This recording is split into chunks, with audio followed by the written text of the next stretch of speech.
کے پیغمبر فرماتے اپنے بچے کو نماز کا بولو یار اپنے بچے کو نماز کا حکم دو اپنے بچوں سے نماز پڑھواؤ مگر وہ باپ اپنے بچے سے کیسے نماز پڑھوائے گا جو باپ خود نماز نہ پڑھتا ہو جو باپ خود اللہ کی بارگاہ میں جا کر سر کو نہ جھکاتا ہو جو باپ مسجد کے رنگ تک کو نہ دیکھا ہو وہ باپ اپنی اولاد سے نماز کے لیے کیسے کہہ سکتا ہے لیکن پیارے پیغمبر کی تعلیمات دیکھو میرے مصطفیٰ فرماتے ہیں آپ کا بچہ 7 سال کا ہو جب گیا تو اپنے بچے کو نماز کا حکم دو اپنے بچوں سے نماز پڑھواؤ مصطفیٰ جان رحمت کے چاہنے والوں یہاں پہ میں آپ کو ایک بات بتانا چاہتا ہوں اور ایمانداری سے بتانا کیا 7 سال کا بچہ گٹکا کھا سکتا ہے کیا 7 سال کا بچہ چوری کر سکتا ہے کیا 7 سال کا بچہ شراب پی سکتا ہے کیا 7 سال کا بچہ زنا کر سکتا ہے کیا 7 سال کا بچہ عیاشی کر سکتا ہے کیا 7 سال کا بچہ مکاری کر سکتا ہے کیا 7 سال کا بچہ گالی دے سکتا ہے بولو نا مسلمانوں کیا 7 سال کا بچہ گالی دے سکتا ہے کیا 7 سال کا بچہ عیاشی مکاری والی باتیں کر سکتا ہے نہیں کر سکتا کیونکہ 7 سال کا جو بچہ ہوتا ہے 7 سال کے بچے پہ خود کا قبضہ نہیں ہوتا ہے بلکہ 7 سال کے بچے پہ ماں باپ کا قبضہ ہوتا ہے بولے کس کا قبضہ ہوتا ہے 7 سال کے بچے پہ ماں باپ کا قبضہ ہوتا ہے 7 سال کے بچے پہ ماں باپ کا قبضہ ہوتا ہے اب اس کو بھی یہی روکتا ہوں آگے پورا میں آپ کے سامنے پیش کروں گا 7 سال کے بچے یہ دھیان رکھنا 7 سال کے بچے پہ اپنا قبضہ نہیں ہوتا ہے باپ کا قبضہ ہوتا ہے اب آپ کا بیٹا 8 سال کا ہوا اب آپ کا بیٹا 9 سال کا ہوا اب آپ کا بیٹا 10 سال کا ہوا پڑھو مصطفیٰ جان رحمت کا پیغام پڑھو مصطفیٰ جان رحمت کی تعلیمات میرے مصطفیٰ جان رحمت پیغمبر اعظم ارشاد فرماتے ہیں جب آپ کا بیٹا 10 سال کا ہو گیا اگر نماز آپ کا بچہ 10 سال کا ہو گیا نماز نہ پڑھتا ہو میرے نبی فرماتے مار کر نماز پڑھواؤ سن رہے آپ لوگ میرے نبی فرماتے ہیں کہ اگر آپ کا بچہ نماز نہ پڑھتا ہو تو اپنے بچے کو مار کر نماز پڑھواؤ اپنے بچے کو مار کر نماز پڑھواؤ اپنے بچے کے ساتھ نماز کے معاملے میں رحم نہ کیا کرو بلکہ اپنے بچے کو مار کے نماز پڑھوایا کرو اپنے بچے کو مار کے نماز پڑھوایا کرو مجھے ایمانداری سے بتانا کبھی نبی کی اس تعلیم پہ آپ نے عمل کیا کبھی نماز کی خاطر اپنے بیٹے کو آپ نے مارا ہے کبھی سجدوں کی خاطر اپنے بیٹے کو آپ نے مارا ہے کبھی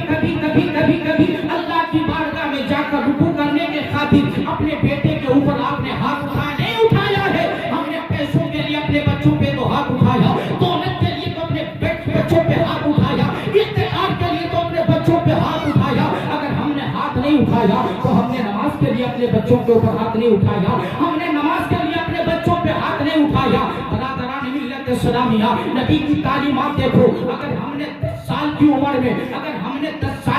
میں اپنے بیٹے کو مار دیا ہوتا نماز کے لیے اگر ہم نے 10 سال کی عمر میں اپنے بیٹے کو ڈنڈا مار دیا ہوتا اور مار کے نماز پڑھوا دی ہوتی تو مثال کے طور پہ بتا رہا ہوں 18 سال کی عمر میں تمہارا بیٹا شرابی نہ بنتا 18 سال کی عمر میں تمہارا بیٹا جواری نہ بنتا 18 سال کی عمر میں تمہارا بیٹا کبابی نہ بنتا 18 سال کی عمر میں تمہارا بیٹا سود خور نہ بنتا 18 سال کی عمر میں تمہارا بیٹا بیاج خور نہ بنتا 18 سال کی عمر میں تمہارا بیٹا گلی کوچوں میں دوسرے کی ماں بیٹیوں کو نہ داغتا 18 سال کی عمر میں تمہارا بیٹا جھوٹ نہ بولتا 18 سال کی عمر میں تمہارا بیٹا تمہیں آنکھیں دکھا کے بات نہ کرتا 18 سال کی عمر میں وہ بزرگوں کی بے حرمتی نہ کرتا 18 سال کی عمر میں وہ لوگوں کے ساتھ زیادتی نہ کرتا اگر تم نے 10 سال کی عمر میں یا 7 سال کی عمر میں اپنے بیٹے کو نماز کے قبضے میں دے دیا ہوتا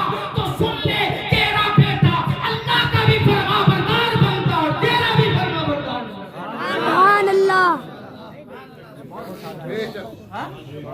اگر تم نے 10 سال کی عمر میں نماز کے لیے اچھا بتاؤ کبھی مارے ہو نماز کے لیے نہیں نا ایسا آدمی تو کوئی ایسا آدمی تو یار ہم نبی کی تعلیمات کو پڑھتے ہی نہیں ہیں ہم نبی کی تعلیمات کو پڑھتے ہی نہیں ہیں نبی کی تعلیمات کیا ہے ایک بات بتاؤں دوست اپنے بچوں کے سامنے دولت مال پیسے ان چیزوں کا ذکر تو کرتے ہو اس سے کہیں زیادہ اپنے نبی کا ذکر کیا بولو یار اپنے نبی کا ذکر کیا کرو کیونکہ بچوں کے دل و دماغ میں ماں باپ کی زبان سے جو بات سنتے ہیں وہی بیٹھ جاتی ہے کہ جب ہمارے باپ دولت پہ اس قدر زور دے رہے ہیں، مال پہ اس قدر زور دے رہے ہیں، اقتدار پہ اس قدر زور دے رہے ہیں، تو اس کی اہمیت بہت ہوگی. اس کی اہمیت بہت ہوگی. یہ بہت اونچی ہائی چیز ہوگی. اور اگر آپ اپنے بچوں کے سامنے قرآن کا ذکر کرو گے، قرآن پڑھو گے، آخرت کا ذکر کرو گے، رسول اللہ کا ذکر کرو گے اور رسول پاک کے صحابہ کرام کا ذکر کرو گے، تو آپ کے بیٹے کے دل میں کسی دنیا دار کی محبت نہیں بیٹھے گی، بلکہ جناب محمد رسول اللہ کی محبت بیٹھے گی، مصطفیٰ جان رحمت کی محبت بیٹھے گی. پھر آپ کا بیٹا سینہ تان کے کہے گا سبحان اللہ. کہیے اور ایک شبد سے کہیے سبحان اللہ. نہ دولت کام آئے گی، نہ شہرت کام آئے گی، نہ دولت کام آئے گی، نہ شہرت کام آئے گی، نہ دولت کام آئے گی،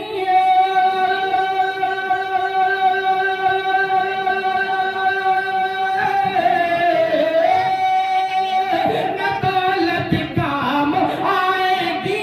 نہ شہرت کام آئے گی. جو تم مر جاؤ گے تو، جو تم مر جاؤ گے تو ان کی محبت کام آئے گی. جو تم مر جاؤ گے تو ان کی محبت کام آئے گی.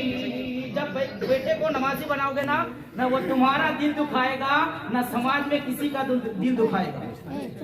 ہاں جی جی، نہ وہ تمہارا دل دکھائے گا، نہ سماج میں کسی کا دل دکھائے گا، بلکہ وہ تو حضرت شیخ شرف الدین یحییٰ منیری رحمت اللہ تعالیٰ علیہ، ایک اللہ کے ولی ہیں، بولو سبحان اللہ. حضرت شیخ شرف الدین یحییٰ منیری رحمت اللہ تعالیٰ علیہ، رحمت اللہ تعالیٰ علیہ کیا ہے؟ ایک اللہ کے، بولو نا، ایک اللہ کے ولی، اللہ کے ولی ہیں. اور ایسے ولی ہیں کہ ان کے بہت مرید ہیں. کیا ہے؟ ان کے بہت مرید ہیں. اور ان کی خانقاہ کا معاملہ یہ تھا کہ وہ فرض روزوں کے علاوہ نفلی روزے خود بھی رکھتے تھے اور اپنے مریدین سے بھی رکھتے تھے. آج کے پیروں کی طرح نہیں تھے. آج کے پیروں کی نظر تو جیب پر، لیکن اس وقت اللہ کے ولی جو پیر ہوتے تھے ان کی نظر اپنے مرید کے دل پہ ہوا کرتی تھی، اپنے مرید کے دل پہ ہوا کرتی تھی. جبھی تو مرید نے کسی کو قطب الدین، جبھی تو پیر نے کسی کو قطب الدین بختیار کاکی بنایا ہے، تو کسی کو نظام الدین اولیاء. سبحان اللہ. یہ پیر کا ہی تو کمال ہے. برادران ملت اسلامیہ، تو معاملہ یہ تھا کہ وہ نفلی روزے رکھتے اور اپنے مریدین سے بھی رکھواتے تھے نفلی روزے. اب اتفاق کی بات ہے کہ ایک مرتبہ ان کے خانقاہ میں سبھی روزے سے تھے. میرے غیر مسلم بھائی سنتے ہیں تو وہ بھی سننا غور کے ساتھ. ایک غیر مسلم عورت ایک پیالے میں کھیر لے کر، جو بھی برتن چلتا تھا اس ٹائم، ہے نا مسلمان صاحب، جو بھی برتن چلتا تھا اس ٹائم، ہاں، تو وہ برتن میں کھیر لے کر حضرت جناب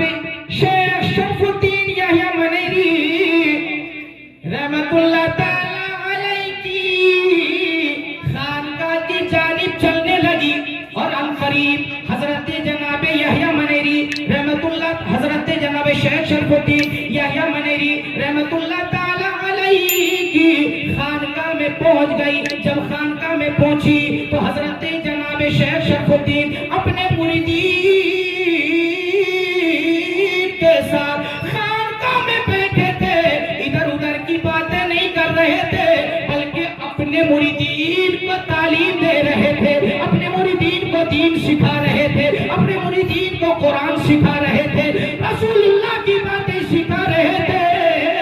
اب ذرا یہ عورت گئی اور جانے کے بعد لوگوں سے معلوم کرنے لگی کہ